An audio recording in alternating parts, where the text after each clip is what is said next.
Well, hey, as I mentioned earlier, my name is Trey Lavaroni. I'm the Faith Formation Pastor here at St. Paul's. And if you're new here, we are a church that's in what I like to call a liminal space. So a liminal space is the time between the what was and the next. And we are a United Methodist church. And with that being said, we have pastors that are appointed 1 year at a time. And for this church, we have had a lead pastor that has been appointed here every year for the last 26 years. He was a really good one. His name's Aaron Brown. And with that, this year, he was actually reappointed to a new church starting next week, to Woods Chapel United Methodist Church in Lee Summit, Missouri. And we have been appointed a new lead pastor in Pastor Britton Fields that will be starting here next week. He's from Plattwoods United Methodist Church in Plattwoods, Missouri in North Kansas City. And Pastor Britton has been a friend of mine for 4 years. We've known each other for 4 years. I've gotten to cheer him on and see his ministry that's taken place at Plattwoods. And it's been awesome to watch. But recently, I was able to sit down with Pastor Britton and ask him about his faith story and his call story. So we want you to take a look, please. Hey, Trey Lavaroni here, pastor of Faith Formation. I'm sitting with Pastor Britton Fields, our new lead pastor starting in July. And today we wanted to take time to hear a little bit about your story, hear about how you came to an active faith in Jesus Christ. And so what was it, Britton, that led you to an active faith in Jesus Christ? Sure, yeah. Well, first off, hello everyone. I think about how my faith journey began, and really, I've been a Methodist my whole life. I was raised in the Smithton United Methodist Church. I got really involved in the youth group there. And it was this tiny little youth group, but I formed some of the best friendships. Well, then I have the college years, and that's a whole nother story. Maybe you can relate to that. And then I was called back to God in maybe a new way. And I remember a moment of being in a sanctuary and just breaking down, like losing it and realizing like this is what grace is.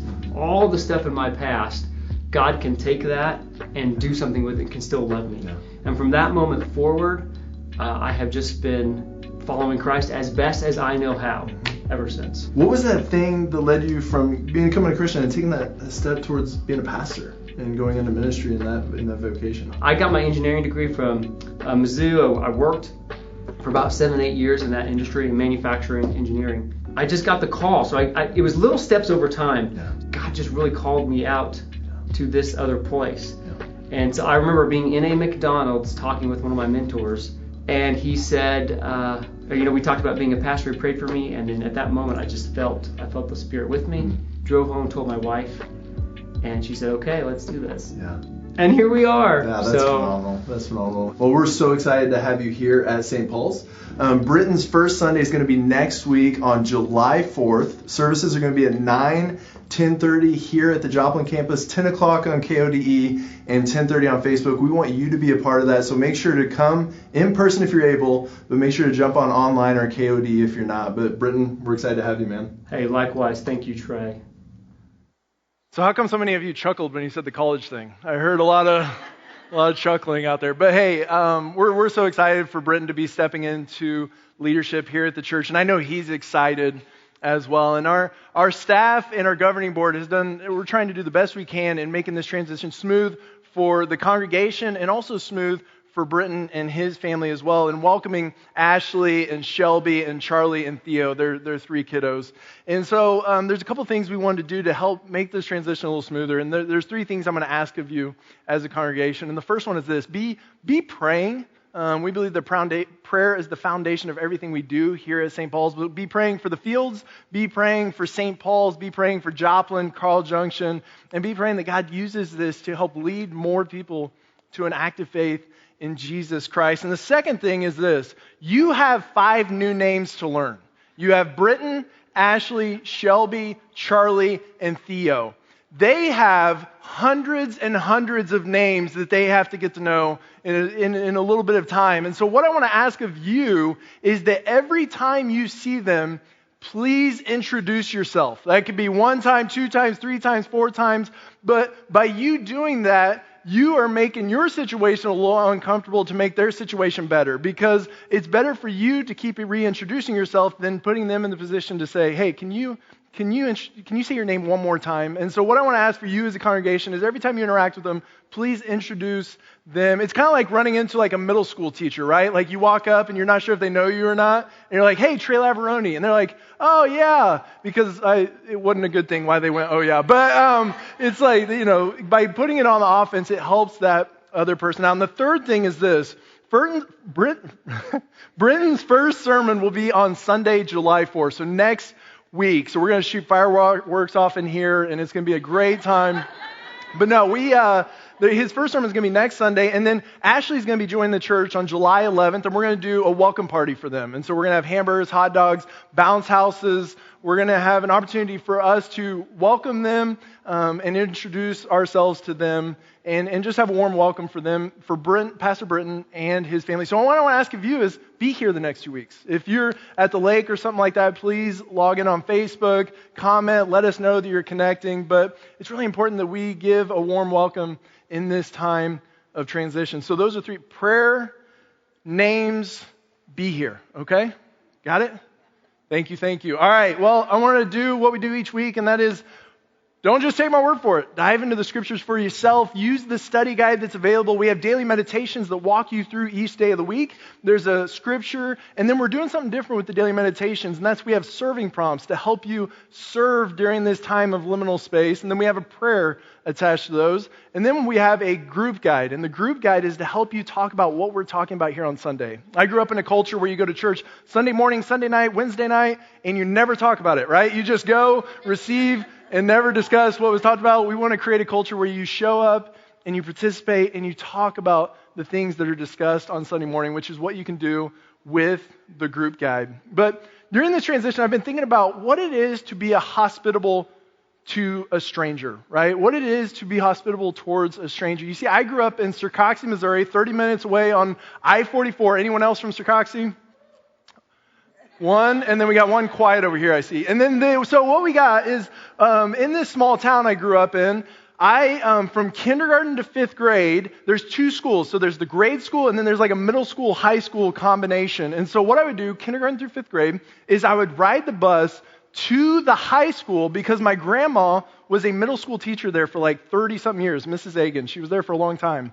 And when I'd go over there, I would take my bag, let her know I was there, and then after that, she would have to wrap some things up. This could last for an hour, this could last for 2 hours. And so what I'd do is I'd drop my stuff off, and then I'd begin to just roam the halls, right? I'd begin to see the teachers, get to know the teachers, get to know the principals, get to know other students. I just would walk around and begin building relationships with people. And I'd start to realize the teachers you wanted to stop by first because they'd be like, hey, do you want like a Reese's? And I'd be like, absolutely. And then I'd go somewhere else. Hey, the superintendent was the best. Like, do you want a Dr. Pepper? Absolutely. And so I would start to go to all these different places, and they would offer me something almost every time I would go. And so I built this new rule where you never go back into the hallway without finishing whatever it is they gave you, because if you were to be walking with the Reese's or the Pop, then someone wouldn't offer you the next thing. And so what I would do is I'd finish my Reese's or my Pop, and then once they were done, I'd say, thank you so much, and I'd walk the room.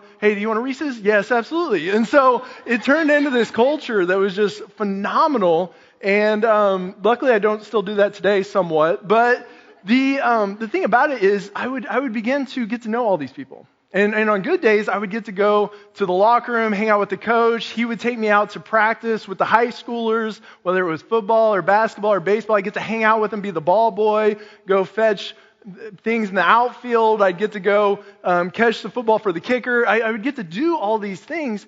And I began to love after school more than the school experience because it seemed to be, I was the center of attention. What can I say? Like I liked being the center of attention. And so, but it became a place where I was known, I was accepted, I was loved, and I just belonged. Like there never was a question when I arrived after school into that building that I had to wonder if I was known, accepted, or loved. Every afternoon I would get to receive that and accept that. But I started off as a stranger. I started off as a kid that no one really knew. But And as we've been transitioning in this lead pastor role, I've been thinking about what it is to be hospitable towards a stranger. What is it to be hospitable towards a stranger? What does God think about how we should treat the stranger? What does God think about what it is to be a hospitable person? What it is to be a hospitable community as a church and as a city? And I don't think there's anyone in the room that'd be like, yeah, I don't long to be a hospitable person. Like that's just, I don't want to be that, right? I don't think there's anyone in here that would confess that. Maybe some of you might think that, but I don't think there'd be anyone that would say it out loud. But I want us to think about that. What is it to be a hospitable person? What is it to be a hospitable community towards the stranger? Because in American culture, we are living increasingly isolated lives. And COVID kind of it made that really extensive. But even as we're starting to somewhat open up and do different things and connect, I think that culture has been instilled in us as an American culture to live somewhat isolated, to live somewhat separate other than the people that are in our very close circle, right? We have these very close circle of friends and community, and those numbers of even how many people there are is starting to decrease over time. But we have been instilled in our culture to even not even really associate with strangers, right? Because when you're a kid, what do your parents tell you, right? Don't talk to a stranger. Don't hang out with a stranger. Don't do what a stranger asks. Don't go with a stranger. So as children, and we understand, we all know why we say that, right? Why we instill that in our kids. But the hard thing and the problem with that is it doesn't leave. So we've been instilled through our childhood to not interact with the stranger. And it's not like once you're 16 or 18, all of a sudden it's like, oh, strangers interact. Hi, how you doing? Start talking. I love you. All those, we have that so ingrained in our culture that it's hard to release. And it's hard not to do. And to the point where even our fences are getting bigger, our backyards are becoming the place of activity, our back porches are increasing, our front porches are strictly solely for Instagram, right? Like we take a picture on our front porch, but we don't hang out on it.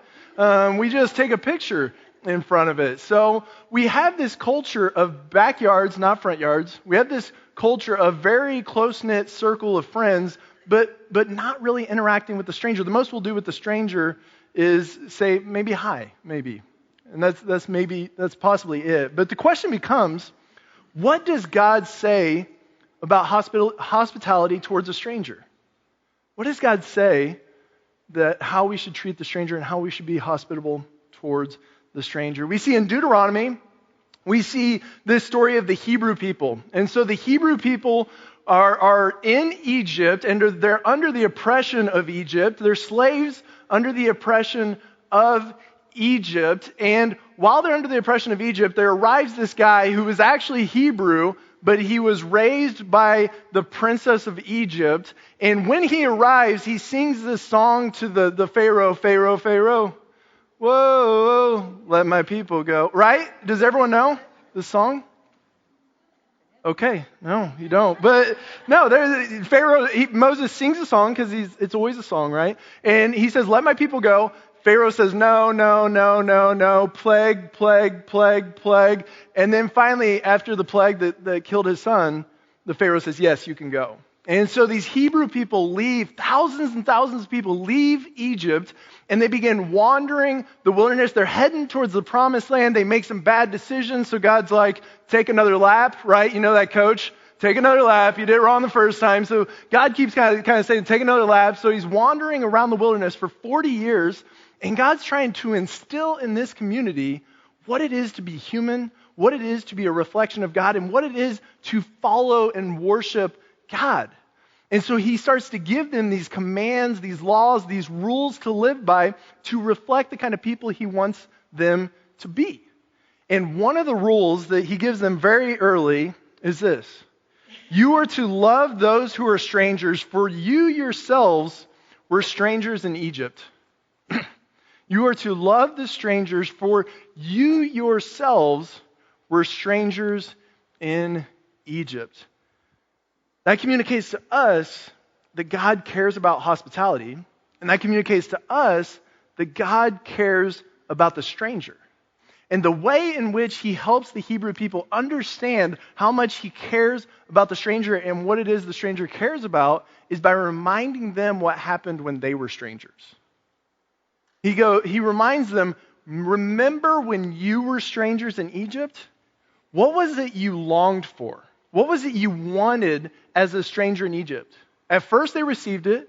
They received goodness when they first arrived because they had a powerful person in their midst that was a powerful Hebrew person in Egyptian leadership. But once he died, the Hebrew people started to step in under oppression of Egypt. And he goes, hey, what was the one thing you wanted while you were under Egypt's rule? What did you want? They wanted love. What does anyone want whenever they're in a new place or whenever they're a stranger? They want love. They want to be accepted. They want to belong. They want to be in a place where they receive love. And that's why he says this. You are to love those who are strangers, for you yourselves were strangers in Egypt. Remember what you wanted when you were a stranger? Love. And for us, we can all connect to that as well. Think about those moments when you were a stranger, right? Have you had those moments when you were a stranger, whether it was at a new school, a new job, a new city, a new neighborhood, whatever it might be, there's these moments when you step in and you are the stranger.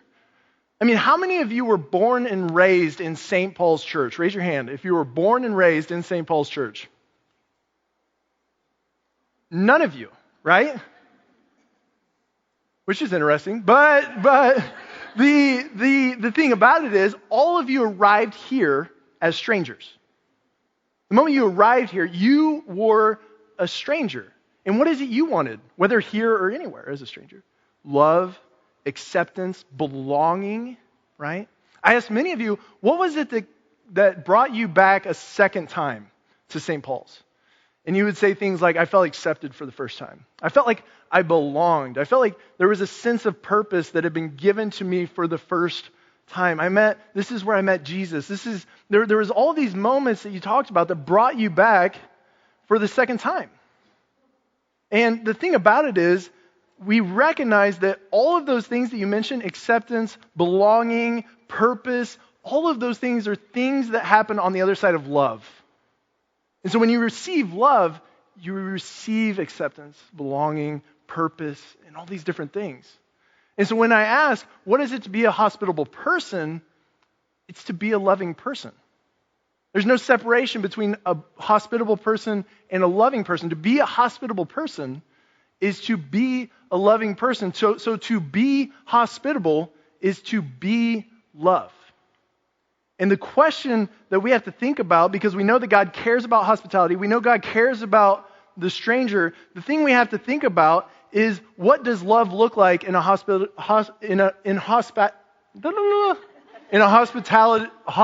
culture? Thank you, Bruce.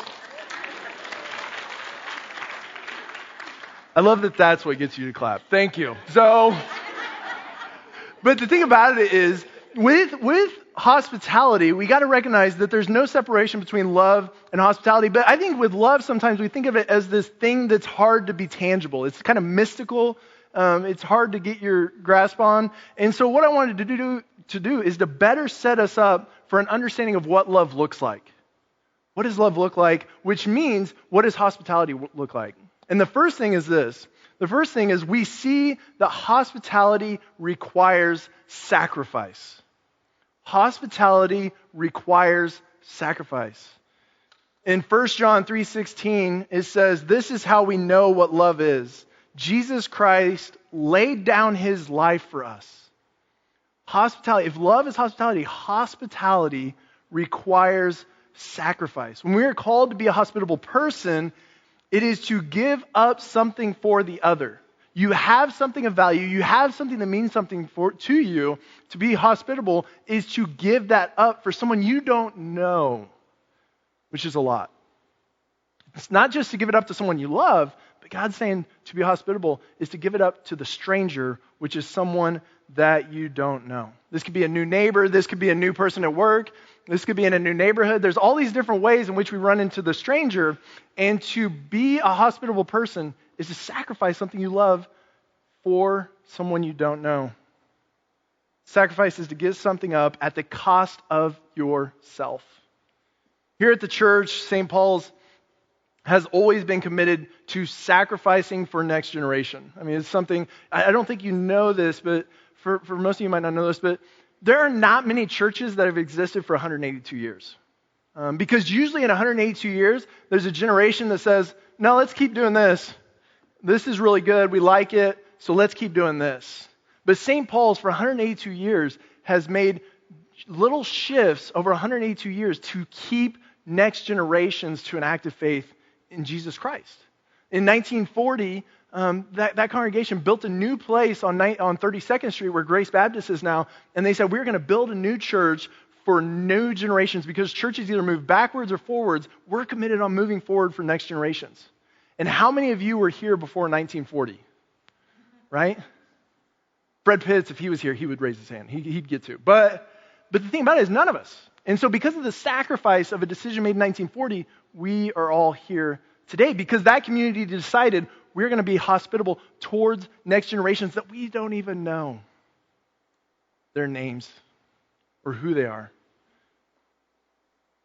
And so hospitality requires sacrifice as an individual and as a community, recognizing that those two things are inseparable. And that's so that new generations can feel acceptance, belonging, and love. Because the reason we make sacrifices, and the reason I think it's important for us to know that we make sacrifices, is so that we remember what it felt like when we were a stranger. When you start to remember what it felt like to be a stranger, you start making sacrifices so that other people don't feel like strangers no more whenever they come into this place or move into your neighborhoods, your work, and all those different things. So hospitality requires sacrifice. The second thing hospitality requires is hospitality requires action. It says in 1 John 3:18, it says, let us not love with words or tongue, but actions and truth.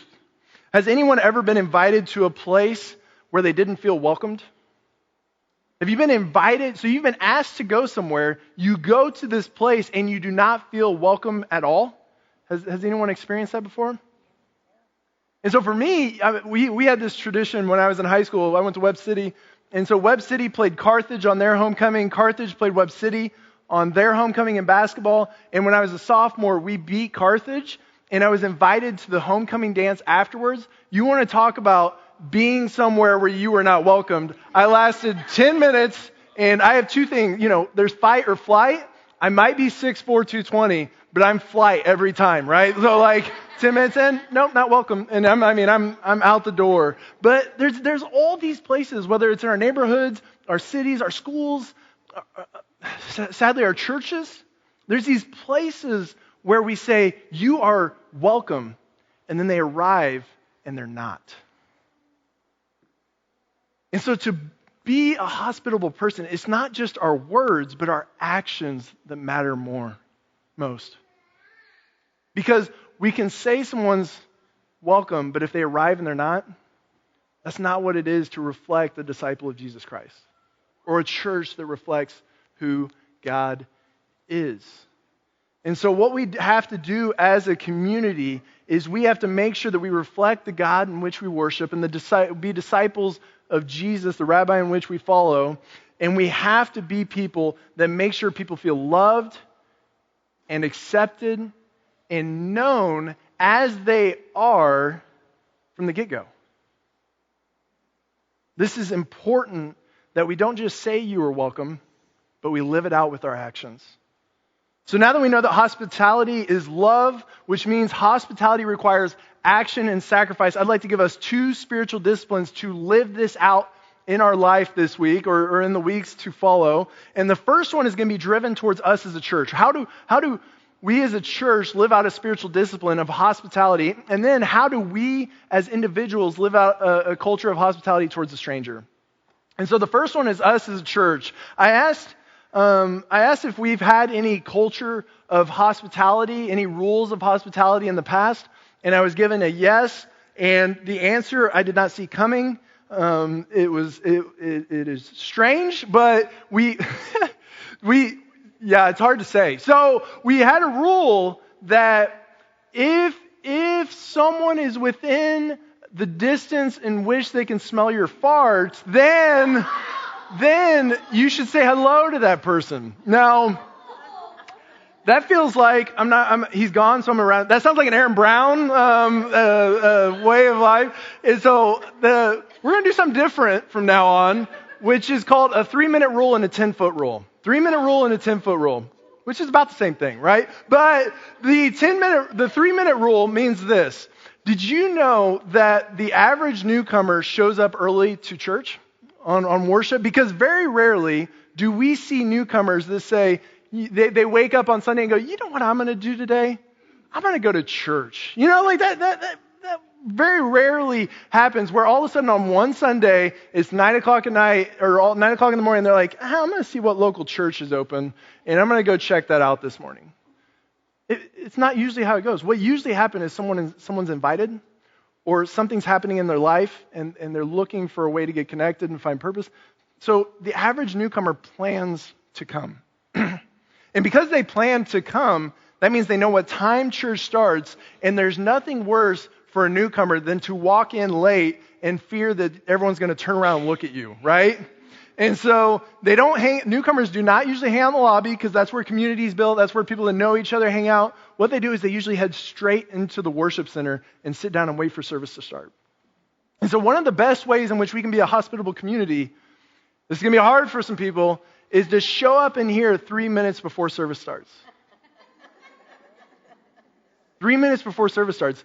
Not so you can, it's good to prepare your heart and stuff like that, but to sit down and then apply the second rule, which is the 10-minute rule.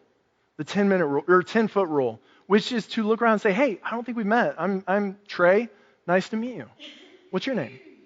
And if you're like, what if they've been here for 20 years? Then it's good you know their name anyways, right? Like, you're in the same community together. But one of the best ways we can be hospitable is to arrive 3 minutes in here before and to greet those 10 feet around you. And the reason we don't do it during service is because if you say stand up and greet those around you, for a newcomer, it's like, I don't know anyone, And so it's better for us to do it beforehand to help them be welcomed, known, and loved. Because that's the key to why people come, is to be welcomed, known, and loved in this congregation. And then once you get to know them, then introduce them to someone else. There's never too many people that you can get to know in a community. So introduce them to someone you know. So that's the hospitality as us as a culture. The second one is this. Let's create a spiritual discipline of hospitality for you as an individual, and that is to serve a stranger. Serve a stranger. It doesn't matter if they deserve it. It doesn't matter if they earned it. It doesn't matter. I don't care who they are, what they've done. Serve a stranger. And you might be asking, who's the stranger I should serve?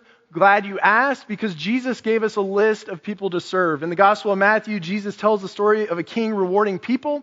He says, "Come, you who are blessed by my Father, take your inheritance, the kingdom prepared for you since the creation of the world. For I was hungry, and you gave me something to eat. I was thirsty, and you gave me something to drink. I was a stranger, and you invited me in. I needed clothes, and you clothed me. I was sick, and you looked after me. I was in prison, and you came to visit me." And the righteous people are like, "When did we do these things for you? I don't remember seeing you, Jesus." And he goes, "When you did these for the least of these, brothers and sisters of mine, you did them for me." Now, he's not saying the least of these in a value sense. What it usually is, the least of these are the ones that are not seen. Their value is the same as yours, but they aren't seen. And so you ask, who is the stranger I should serve? The list is hungry people, thirsty people, naked people, sick people, people in jail, or any person that you do not know, which is everyone. This is what it looks like to be a hospitable person to the stranger. Give them clothes, give them something to drink, give them some food, whatever it is they need. That is what it looks like to be a hospitable towards the stranger. Now, the last person I want to talk to in here is maybe the stranger. The person that's maybe walked in here for the first time or watching for the very first time. And this is one of the scariest things you could possibly do, is show up to a church for the first time, or even a couple times. And for you, maybe you don't feel known, accepted, loved in life or here. Maybe you just don't feel it at all in your own life. And what I want to say to the stranger is this, that we were all, remember, we were all once strangers here at this place. And the God of the universe, one time, he was whenever they baptized Jesus, the God of the universe declared over Jesus, he said, "This is my son, with whom I love and with whom I'm well pleased. And that was before Jesus did anything of significance or value. He was not Jesus at that moment. He was Jesus, the man being baptized, brought in to start his ministry as a rabbi and savior. And so what I want to say to you, and maybe all of you, is this: the God of the universe says about you right now, as you are his child with whom he loves and with whom he's well pleased. You are loved, you are accepted, and you belong. Please receive that. Okay? That is the good news of the gospel, that we all are accepted, loved, and valued just as we are. And so St. Paul's and everyone listening, when we do these things, we are creating a place of belonging, a place of acceptance, and a place of love. In our homes, in our churches, in our neighborhoods, in our schools, everywhere in which we live. The key to belonging, God told the Israelites, was love. May we be a people that loves the stranger. May we be a people that loves through sacrifice. May we be a people that love through action. And may we be hospitable in all the ways we can, to all the souls we can, in every place we can, at all the times we can, with all the zeal we can, and for as long as we ever can. That's the good news of Jesus Christ. Let's pray together this morning. God, help us to be a community of love. Help the stranger to feel acceptance, belonging, and love this morning. Help empower all of us to be people of hospitality towards the stranger. People of action, people of sacrifice, and people transformed by your Son, Jesus Christ. And so God, fill us with your Spirit, renew our soul, help us to honor you and walk as your child today and forevermore. It's in your beautiful name we pray. Amen.